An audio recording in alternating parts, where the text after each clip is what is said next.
नमस्कार, मैं विनोद वैष्णव और आप देख रहे हैं न्यूज़ 21 टीवी एवं पॉजिटिव न्यूज़। आज हम मौजूद हैं फरीदाबाद के एक सबसे बड़े हॉस्पिटल मेट्रो हॉस्पिटल। यहाँ पर डॉक्टर नीरज जैन हैं, हार्ट के स्पेशलिस्ट कह लीजिए और मेडिकल सुपरिटेंडेंट है मेट्रो हॉस्पिटल फरीदाबाद में। विस्तार से इनसे चर्चा करेंगे कि स्वस्थ हार्ट कैसे रखा जा सकता है।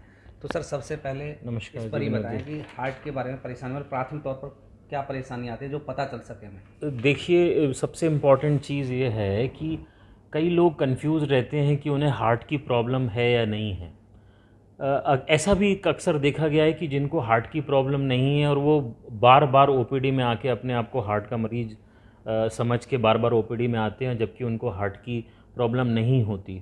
और उल्टा भी है कि जिनको हार्ट की प्रॉब्लम होती है वो उसको गैस की प्रॉब्लम समझ के या मांसपेशियों का दर्द समझ के घर पे बने रहते हैं। तो इम्पॉर्टेंट चीज़ ये है कि हमें कैसे पता चले कि ये प्रॉब्लम हार्ट से रिलेटेड है या नहीं है। हार्ट पेन के बारे में अगर मैं आपको बताऊं तो हार्ट का जो पेन होता है वो सेंटर ऑफ चेस्ट में सबसे ज़्यादा कॉमनली पाया जाता है।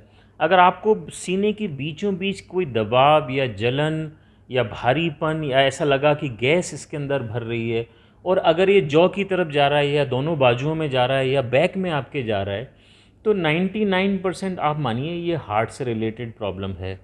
मेल फीमेल दोनों में सेम है? दोनों में सेम है।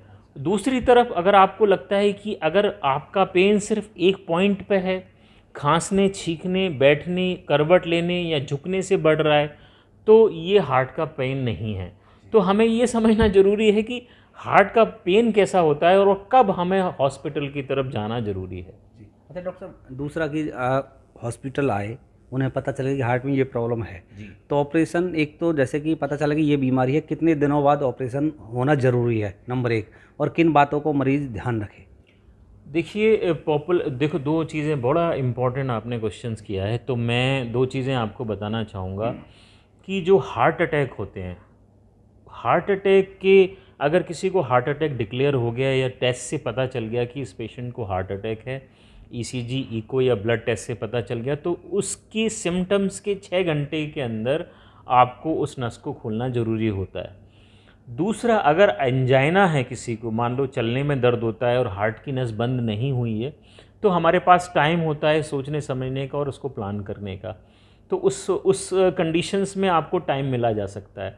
बट कई लोग ये बोलते हैं कि भाई मुझे हार्ट अटैक है और मैं 2 दिन बाद आके इलाज कराऊंगा या नस को 2 दिन बाद खुलवाऊंगा, तो ये पेशेंट को बड़ा नुकसानदायक साबित हो सकता है। इस तरह की चीज़ें नहीं करना चाहिए। अगर एंजाइना है, आप टाइम ले सकते हैं, आप दूसरी सलाह ले सकते हैं, किसी और से भी सलाह ले सकते हैं, और आप टाइमली अपने सुविधा के अनुसार उस नस का इलाज करा सकते हैं। तो हार्ट अटैक के दौरान 6 घंटे के अंदर, और अगर एंजाइना है तो जल्दी से जल्दी, मैं ये कहूँगा कि बहुत नहीं वेट करना चाहिए, जल्दी से जल्दी आप 1 दिन के बाद, 2 दिन के बाद, 7 दिन के बाद उसको अपनी सुविधा के अनुसार इलाज को लिया जा सकता है। और ऑपरेशन करवाने के बाद किन बातों का ध्यान रखना चाहिए रोगी को घर पर। विनोद जी, सबसे इम्पॉर्टेंट ये है कि मैंने आज भी कुछ पेशेंट्स हमारे पास एडमिट हुए हैं जिन्होंने मुझसे एंजियोप्लास्टी कराई 2014 में, 2015 में। 1 साल तक उन्होंने परहेज रखा, दवाइयाँ भी ली, उसके बाद वो उस चीज़ को भूल गए। तो मैं ये कहूँगा कि अगर आपको पता चला कि अगर आप हार्ट के पेशेंट्स हैं, तो आपको लाइफ लॉन्ग इस बात का ध्यान रखना है कि मुझे हार्ट की प्रॉब्लम है, मुझे सावधानी बरतने की ज़रूरत है। तो अब सावधानी कौन सी? कुछ दवाएं जो ऐसी होती हैं, स्पेशली ब्लड थिनर और कोलेस्ट्रॉल कम करने की दवा, वो आपको लाइफ लॉन्ग लेनी है। अगर बीच में कभी ऑपरेशन, किसी और चीज़ का ऑपरेशन कराना है 5-7 दिन या 10 दिन, डॉक्टर की सलाह पे अगर आप बंद करना चाहते हैं तो आप अपने डॉक्टर की सलाह पे बंद कर सकते हैं। अदरवाइज़ खून पतला करने की दवा और कोलेस्ट्रॉल कम करने की दवा आपको ज़िंदगी भर लेना है। दूसरा, आपको धूम्रपान से ज़िंदगी भर के लिए बचना है। ऐसा नहीं है कि आज मुझे हार्ट की प्रॉब्लम हो गई, मैंने 6 महीने के लिए सिगरेट स्मोकिंग छोड़ दी और उसके बाद चालू कर दी, तो सारी ज़िंदगी आपको इससे अब दूर रहना है।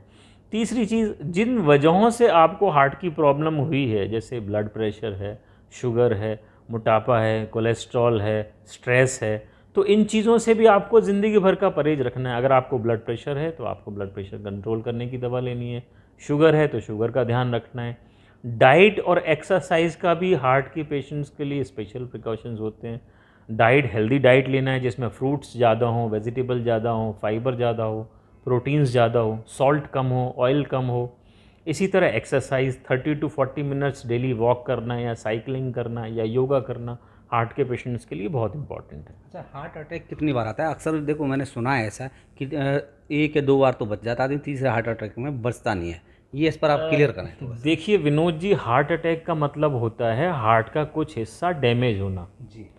अब हार्ट की आप इफ़िशियंसी देखें तो हार्ट की इफ़िशियंसी जनरल भाषा में इसको बोलते हैं 60% हार्ट की पंपिंग होती है। इसका मतलब ये होता है कि अगर 100 ml हार्ट के अंदर ब्लड डालें और तो 60 ml को वो पंप आउट कर देता है। अच्छा। हर हार्ट अटैक के बाद हार्ट की कुछ मांसपेशियां परमानेंटली डैमेज हो जाती हैं। तो आपने देखा होगा कि एक हार्ट अटैक के बाद हार्ट की इफ़िशियंसी जो 60% थी घट के कई बार 40%। ये सच हमेशा सच नहीं होता, बस तकरीबन मैं बताऊंगा। तो एक हार्ट अटैक के बाद हार्ट की इफ़िशियंसी 45% रह गई, दूसरे हार्ट अटैक के बाद 30% रह गई। तो इस तरह से पॉपुलरली बिलीव ये बन गया लोगों में कि 3 बार हार्ट अटैक आने से के बाद पेशेंट्स को काफ़ी परेशानी होती है। बट यहाँ पे मैं ये कहना चाहूँगा कि हार्ट अटैक के दौरान अगर आप टाइमली ट्रीटमेंट ले लेते हैं, अगर बंद नस को 6 घंटे के अंदर खोल दिया जाता है तो हार्ट का कोई हिस्सा डैमेज नहीं होता। और आप देखेंगे कि 2 हार्ट अटैक 3 हार्ट अटैक के बाद हार्ट की इफ़िशियंसी भी 60 के 60% रहती है। तो ये पुराने ज़माने की बात कि 3 हार्ट अटैक के बाद आदमी नहीं बचता, अब नहीं सच है। हार्ट अटैक आने के बाद अगर आप उसकी आर्टरी को टाइमली खोल दिया जाए। ऐसा है कि आपका जो 4 या 5 बार इसको कई आया बार और कई बार सेफ है अभी भी? हाँ बिल्कुल सेफ हैं सर। उन्होंने परसेंट ऐसा कुछ टाइमली ट्रीटमेंट लिया जिन लोगों ने, रेशो 100 में से कुछ 100 में से मैं कहूँगा। बिकॉज विनोद जी, प्रॉब्लम ये है कि हमारे यहाँ अधिकतर प्रेजेंटेशन लेट होता है ना। हमारे यहाँ लोग ऐसा नहीं होता कि 1 घंटे के अंदर पेन हुआ और तुरंत हॉस्पिटल आ गए। लोग वेट करते रहते हैं, गैस की दवा लेते हैं। तो अगर जल्दी से आया जाए, और कुछ लोग जल्दी से आ भी जाते हैं हॉस्पिटल, तो मैंने देखा है उनको कई बार हार्ट अटैक हुआ और वो बिल्कुल अभी नॉर्मल जीवन जी रहे हैं। अच्छा डॉक्टर साहब, एक जागरूकता के लिए मैं आपसे पूछ रहा हूँ कि मरीज आया हॉस्पिटल में एडमिट हुआ कहीं भी जी, ये कॉमन बात है, उसके स्टंट डाल देते हैं, बताते हैं स्टंट डालते हैं जी।